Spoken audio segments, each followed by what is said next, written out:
I want to thank you for allowing me to speak to you for a few moments about what I consider value. I spoke to this group maybe a year or two ago, and I talked about how I got involved and why my road to philanthropy.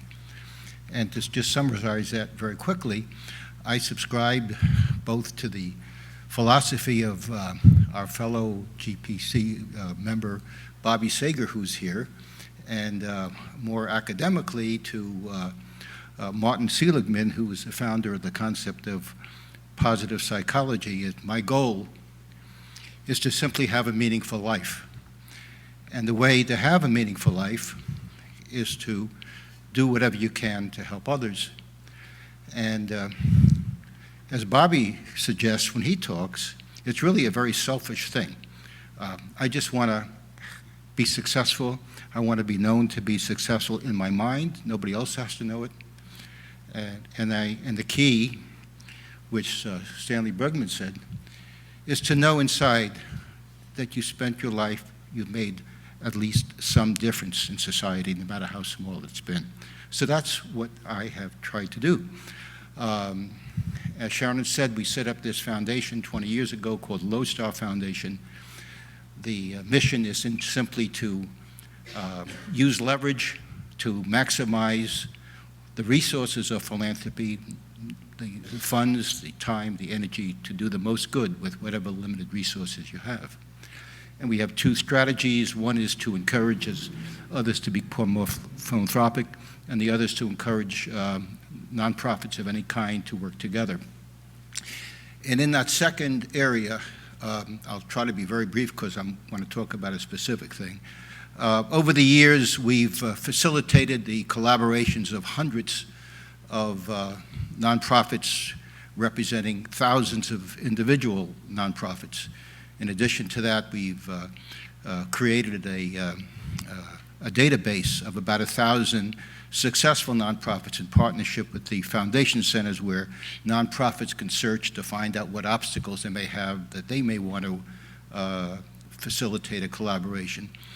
And more recently, we have assisted in developing funder collaboratives, first in New York City here, which has been in existence for 5 years. I think the fund here is responsible for many of the collaborations here in New York City. 2 years ago, we facilitated one that began in Philadelphia, and now we're working in some other cities. And I mention this for two reasons. First of all, if any of you would like some support in developing a funder collaborative to support nonprofits in your community, nonprofit mergers or collaborations in your community, we'd be happy to assist anywhere in the world. And second of all, to say over the last 20 years, we've developed some knowledge about what it takes to support a nonprofit collaboration. We've developed this tool. So about 3 months ago, my life changed a little bit with the change in the new administration in Washington. And I recognized that the new administration caused some great deal of concerns about certain areas of the social sector. And so we decided, how could we use our expertise in facilitating collaboration to apply to some of those concerns?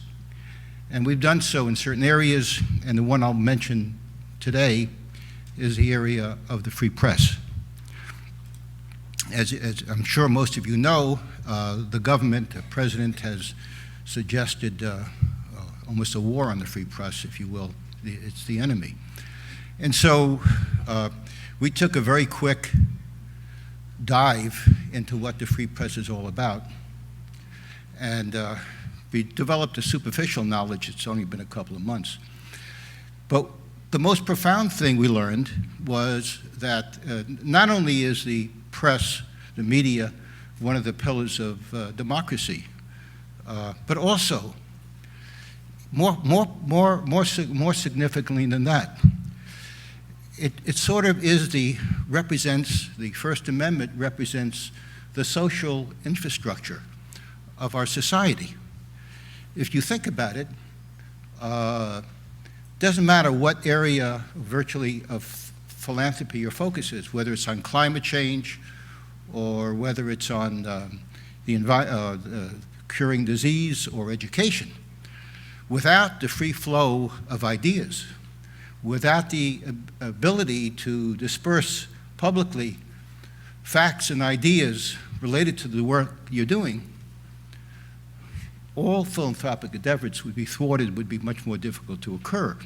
And as a result, no matter what area you're working in, you might also consider supporting the area of the free press in addition to what you're doing, because it's really, really fundamental to those areas. We then looked a little further, and we found that there are different areas within the media that you can focus on as a funder. One is to support the nonprofit media that has emerged over the last few years, which is absolutely critical. As most of you know, the traditional model of the business media has really taken a hit because the main source of revenue, advertising, has been dramatically, tremendous competition amongst the social media and other areas, made it very difficult. And second of all, more recently, the government has suggested that the budget for areas in the nonprofit media may be dramatically curtailed. So nonprofits such as NPR, ProPublica, the Center for Investigative Reporting, and many others are really essential to continue to do the news. And I'm pleased to say that two other members of our group, Molly and one other member, I think Claire Hoffman, have already set up some seminars in partnership with Synergos to encourage you to help those organizations. But that's not the area that we decided to work in, even though it's a very valuable one. We decided to pursue, using our collaborative efforts, in the area of the legal support that is necessary to protect and support the media. And let's take a moment, and I have to write this down because there are so many issues, just to list the issues that are great concern. And we did find that after speaking to quite a few members, lawyers and donors and people, journalists and all, that there is great concern. It's a crisis situation right now in what's going on. So first of all, there's the issue of libel lawsuits that are increasing.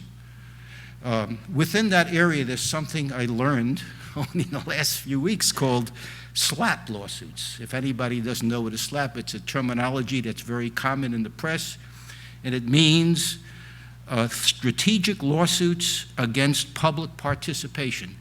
Basically, these are frivolous lawsuits that are filed against journalists and others just to chill their willingness to publish what they believe. And there's a movement in states to pass laws, what they call anti-SLAPP laws, which has been delayed quite a bit. And as a result of libel lawsuits and all this, the concept, the basic fundamental that nonprofit media works on, and even profit media, in their way of having libel insurance, is starting to become extremely more expensive. There's increasing government harassment, taking searches at borders, reporters who become on no-fly lists, confiscations of cell phones. There's limited access to the White House, as you know, and opportunities to try to get sealed documents. For example, we just disclosed that the administration has secretly waived ethics opinions against certain administrative officials they want to appoint that might otherwise have violated ethics laws. There is, of course, subpoenas against reporters to divulge their sources. There's, of course, a lowering of the public support for media as a result of administrative comments about how detrimental the mainstream media is. There's, in Turkey and in Egypt, they have passed laws against what they call fake news, which there's a threat that might affect. You know, the president has labeled CNN as being fake news, and other newspapers, New York Times and others. The concept is we might be faced with the implementation of fake news. And there's a more fundamental issue of the concept of distinction between digital and traditional news media. The courts have built up a set of laws protecting the traditional media, but those laws do not relate to digital media. And as the courts become more conservative, the concept of digital media and how it affects the First Amendment is of great concern to reporters. For example, it's probably against the First Amendment for a press to be, a printing press to be confiscated. But what about a cell phone? And today's cell phone operates just like a printing press.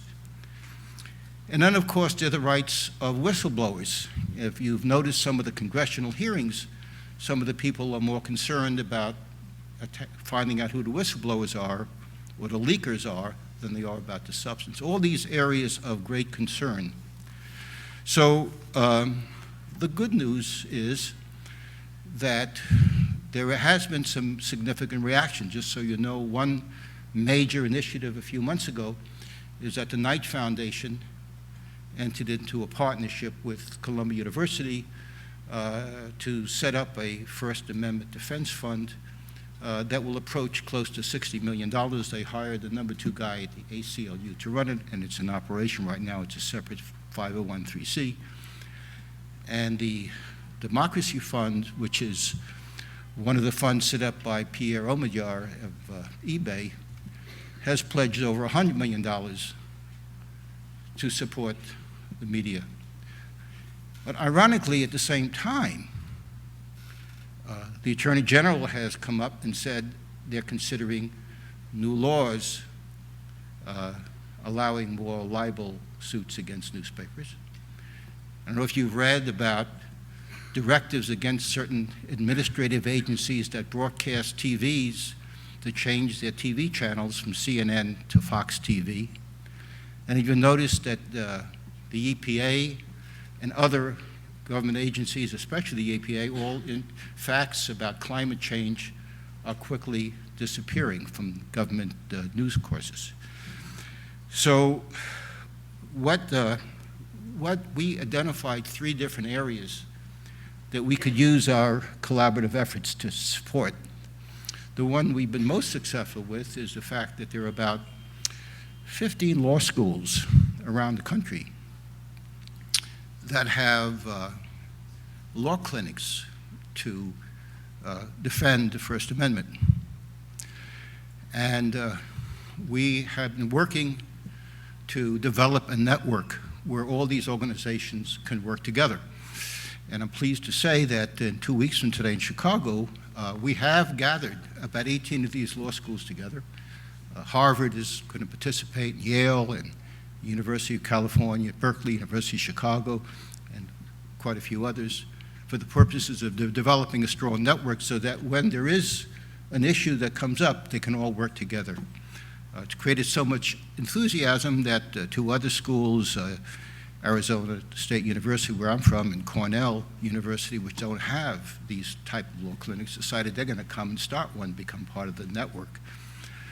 And the second area of collaboration would be the half a dozen or so lawyer groups, pro bono lawyer groups that support and defend journalists.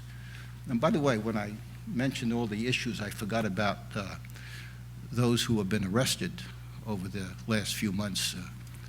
During the inauguration, 7 different reporters were arrested during the inauguration, and even today, if you read the newspaper this morning, there was a newspaper reporter in West Virginia when the Human Services Director came and talked, and he wanted to ask some questions or whatever he did, and he was arrested. This has been happening throughout the country a little bit. So these lawyer groups that protect these guys, that defend these guys, and many of the journalists come from small organizations that don't have the funds to defend themselves. So our goal was to help facilitate a collaboration amongst them.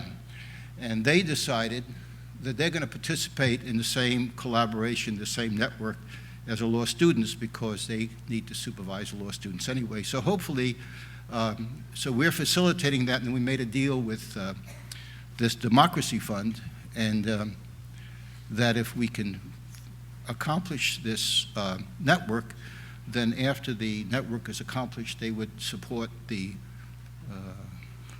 operation of it from then on in. So the third area that we have sought to develop a collaboration for is the funded collaboration, a huge one amongst major foundations and others. And in fact, one of the reasons that I agreed to talk here this morning, this afternoon, is because I thought this would have been informed by now. But we have encountered the issue of large foundations that have, with bureaucracies that have a lot of difficulty. So we haven't been successful at that yet.